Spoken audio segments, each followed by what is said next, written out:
रात को 10 बजे के आसपास हमारे पास एक इन्फॉर्मेशन मिली है जिसमें एक गाड़ी हुंडई की, उसके अंदर 7 डेड बॉडीज हम लोगों को मिली है, जिसमें एक शुरू में थोड़ा जीवित था लेकिन कॉन्शियस नहीं था वो, तो उसको हॉस्पिटल ले जाया गया लेकिन वहां पर भी उसकी डेथ हो गई है।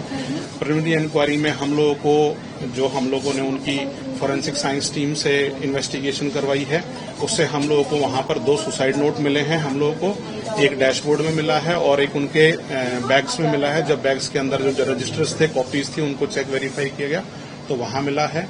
अभी प्रिलिमिनरी जो इन्वेस्टिगेशंस अभी तक हुई हैं, ये एक सुसाइड का केस लग रहा है हमें। बाकी इंक्वायरीज और ज्यादा चल रही हैं, इसमें इन्वेस्टिगेशन बहुत हाई लेवल की करने की बातचीत है इसके अंदर। और हम लोग इसके अंदर 5 हम लोगों ने टीम्स बना दी हैं। पीछे से जो मृतक है वो या उनकी फैमिली जो है वो देहरादून के बताए गए हैं अभी तक हमें, तो एक टीम हमारी देहरादून ऑलरेडी है और उनकी फैमिली, उनके पेरेंट्स को हम लोगों ने इत्तला कर दी है और बोर्ड के थ्रू हम लोग सीएमओ से रिक्वेस्ट करके बोर्ड के थ्रू हम लोग इनका पोस्टमार्टम करवा रहे हैं। इसके अलावा 7-8 एंगल्स पर हम लोगों की इन्वेस्टिगेशंस चल रही हैं। सबसे इम्पोर्टेंट है फाइनेंस एंगल की, फाइनेंस के अंदर क्या प्रॉब्लम्स था, क्या बैंकिंग का था, क्या सिस्टम्स थे उन लोगों के। नंबर दूसरा, सोशल मीडिया अकाउंट्स इन लोगों के सबके वेरीफाई किए जा रहे हैं कि किस प्रकार के ये लोग अपनी गतिविधियां करते थे या किस प्रकार का इन लोगों का अपना एक सोशल मीडिया के ऊपर कार्रवाई थी। नंबर तीसरा, सीसीटीवी फुटेजेस हम लोग वेरीफाई कर रहे हैं कि गाड़ी कहां से आई है, कैसे आई है, और कुछ सीसीटीवी फुटेजेस हम लोगों को मिले भी हैं, वहां पर है। इसके अलावा जो इनके पुराने कैसा व्यक्तित्व था, कैसे कहाँ रहते थे और क्या ऐसी टर्म्स एंड कंडीशंस हुई फैमिली में कि पूरी की पूरी फैमिली ने जो है वो सुसाइड किया है।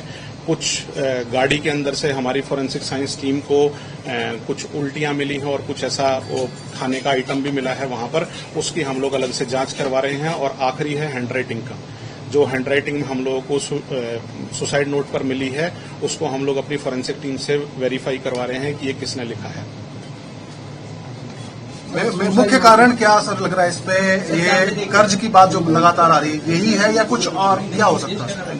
देखिए, अभी प्राइमा फेसी हम लोगों को जो सुसाइड नोट मिला है उसके ऊपर इसकी आर्थिक जो प्रणाली है वो ठीक नहीं है। जहां इसमें अपना एक कर्ज बताया हुआ है, सिर्फ अभी तक प्राइमा फेसी वही है, लेकिन पुलिस क्योंकि सभी एंगलों पर इन्वेस्टिगेट कर रही है इस मैटर में, तो प्राइमा फेसी उसको लेते हुए हम लोग अपनी अपनी अलग अलग 360 डिग्री इन्वेस्टिगेशन स्टार्ट कर दिया। सर, ये कर्ज बैंक का है या प्राइवेट फाइनेंस का? देखिए ब्रदर, कल हम लोग को मिले हैं, इनके बैंक अकाउंट डिटेल्स के लिए हम लोग बैंक्स को ऑर्डर करेंगे कि वो इनके सारे के सारे स्टेटमेंट, पेटीएम के रिकॉर्ड के, गूगल पे के जितने भी रिकॉर्ड्स हैं वो सब हमको पेश करेंगे। उसकी ट्रांजैक्शंस के बाद पता चलेगा और लोगों से पूछताछ करके पता चलेगा कि इनके ऊपर किस प्रकार का और कितना कर्ज था। सुसाइड नोट में किसी व्यक्ति विशेष द्वारा परेशान करने का आरोप लगा है? नहीं, अभी वो इन्वेस्टिगेशन का मैटर है, वो अभी रिवील नहीं किया जाएगा। सर, बाकी एंगल आप नकार रहे हैं, सुसाइड ही अभी लग रहा है सर? नहीं, मैं बिल्कुल नहीं नकार रहा। मैं हर एंगल से इसकी इन्वेस्टिगेशन हम लोग शुरू कर चुके हैं। कल रात से ही टीमें हमारी सभी पे ही काम कर रही है। मैंने आपको बताया प्राइमा फेसी ये एक इकोनॉमिक ऑफेंस टाइप का, यानी कि इकोनॉमिक्स को लेकर सुसाइड अभी तक सामने आया है। उनके मामा की बेटी का कहना है कि वो हरियाणा की रहने वाली थी। मैं उस पर रिस्पॉन्स। चंडीगढ़ में कहाँ रहते थे, इनका बेस कहाँ था, जानकारी है? देखिए, पहले ये लोग रहने वाले, जो इनका काम था और जो इनकी शादी हुई थी वो पिंजौर प्लस बरवाला इधर साइड के थे ये लोग। उसके बाद जिंदगी के अपने काम के लिए आदमी आगे चलता रहता है, तो बिजनेस को देखते हुए ये अभी हाल फिलहाल के लिए देहरादून, और इसके बच्चे जो हैं वो चंडीगढ़ पढ़ रहे थे स्कूल में।